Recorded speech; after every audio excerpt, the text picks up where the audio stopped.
Hello and welcome back to my channel. So if you saw my last video of the Spidershop unboxing, went quite smoothly. The spider was quite skittish, and that was the dancing earth tiger, the Tane Orthodontus or something like that. I'll put it on the screen. I'm one of those.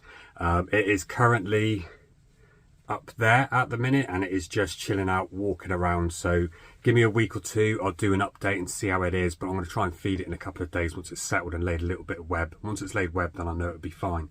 But today I'm going to do the other part, so it's part 2 of that unboxing, which was the arboreal keeper setup with the Avicularia duriensis. So I'm going to go straight into that and we'll just show you the setup, what they got, and we'll just do it and get straight into the video. So that's what we got. The 2 Avicularia duriensis. I can't remember the common name, but I'll put that up on the screen now. And I've put an adult picture up there as well so you can see what they look like. And these are 2 centimeters.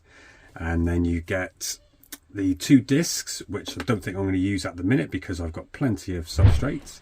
But you get these 2 water dishes as well, which I think I'll pop in there. That's and then so you cute. get the 2 bits of cork bark. So let's put that aside and then let's get this open and show you what we get in there.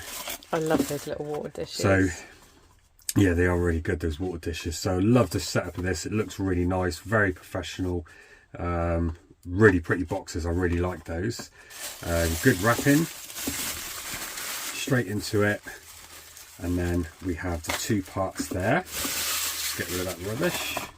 And then this part should have, it's got the bung in already. So as you saw the adult XL one, it has a separate bung there at the top and another one at the side and another one here, so you can put food items in or fill up the water dish without taking it off. But they just literally slide to lock, that's locked, and then slide to unlock, and then you lift them up, and that is it, straight in. So what you tend to do is put the cork bark not resting on anything at the top, because you will have to open this to get this off. So a few times of opening it, it starts wearing and it comes out really smoothly, and then you can drop the food items in the top. But what I like is it's super clear. Sorry, I've made a mess everywhere. It's super clear. They're absolutely brilliant. Let's open up the other one.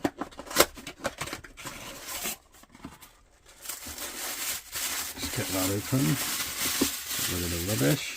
What you want to do is check there's no cracks on it from shipping, anything like that at all, because you're going to be putting your little tiny sling in there and you don't want to think, yes, brilliant, all done, and then the sling disappears overnight and you won't be able to find it. But completely sealed at the bottom, no holes around here so you can put the substrate in, air holes around the side so you get cross ventilation, and then plenty on the top with the little bung. Easy as that to drop in a tiny little food item if you don't want to disturb them. But I find that these will all hide at the bottom. You can hold it nice and slide off over the top of your cork bark and it's done. So what we'll do now is we'll quickly set these up. Right, get those lids out of the way. So we've got the 2 of these. Excuse the mess on my desk. Get some gravel, any colour you want. I've got white gravel which I've used for the XL ones, but these smaller ones, they're probably going to get a lot messier. You just make sure, no, it's nice and flat. That's all you need is a drainage layer. Slightly a little bit more on that one. And that's it, as a drainage layer. Perfect.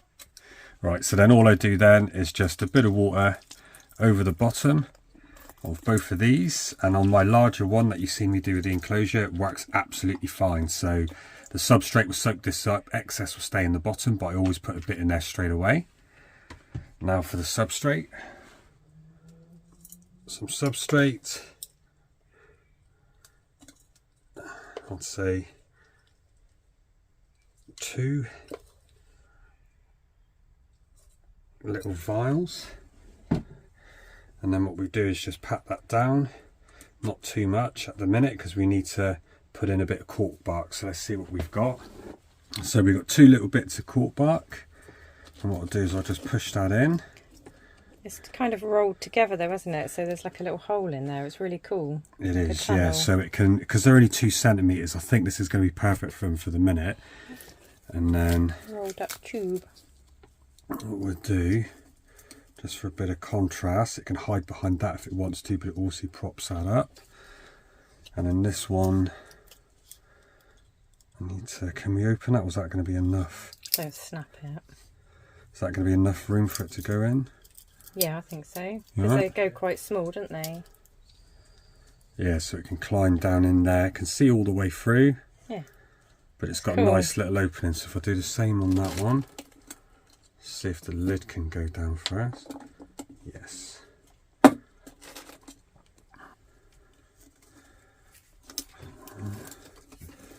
Down in there, so a little bit of moss. Plus it also gives another hiding space. And the moss hole is good for holding moisture in it. Yes, so that would do there. Can we get the water dish in at the bottom? Got yes, it? We can. Okay, a little close up. That's so cute. Break off little bits of this moss just for decoration. Get that away from the water so it's got plenty of places to hide and roam, but I think that looks perfect. They look cute. Then what we do, just fill up the water bowls, that's all you need. And then just add a bit of humidity in the air, a couple of light sprays. Just because it's been in transit, it helps to hydrate the moss on that cork bark. And that is the final enclosure. So you've got your drainage layer, you've got your substrate, you've got your cork bark tubes, which this is going to be brilliant, so they can still go in and hide, web up, and then come out, stand on that, stand on the bits at the bottom. Water bowl at the bottom. Fill that one up. Now let's just see if we can get one of these in. Apparently these are going to be fast.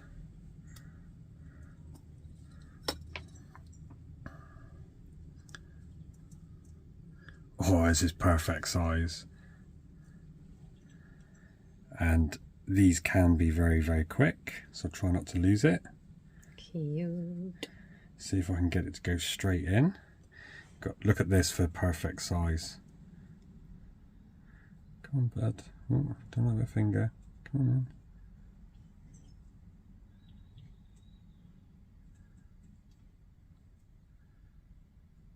Look at that.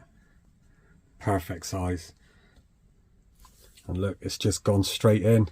Aww. So that is absolutely perfect. So that's how you want to set them up. And look at that, it's disappeared. It's coming down at the bottom. And that is how you get them set up with the Spidershop's Arboreal Keeper setups kit. You get the cork bark, which they've given you. You can use that and cut that down to put that in there. But I had my own little pieces. And look at that, that's worked out perfect, because now it's just going to sit in there, web up, and it's going to be very, very comfortable, happy, cute. Dry. It's got the water dish for water straight at the bottom it can go to, but as I put my little ink dishes higher up in the lid, I may do that at a later date, but I'll always be in here spraying. So that's one down. Let me do the other one. See if this one goes in as easy. All right, let's see if we can get this one in the same.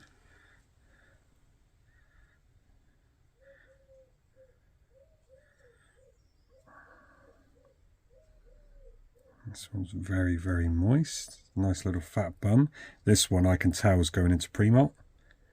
Can you tell that? Bold bum. Got the coloration on the sides but not on the top, so this one's getting ready. Look at that.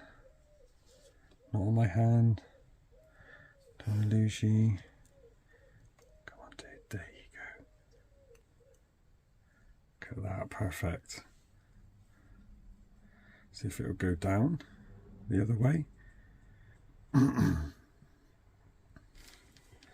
there you have it on the cork bark, and it can come up the top, go inside, go all the way down, and it can do a little bit of web there. So these are absolutely perfect.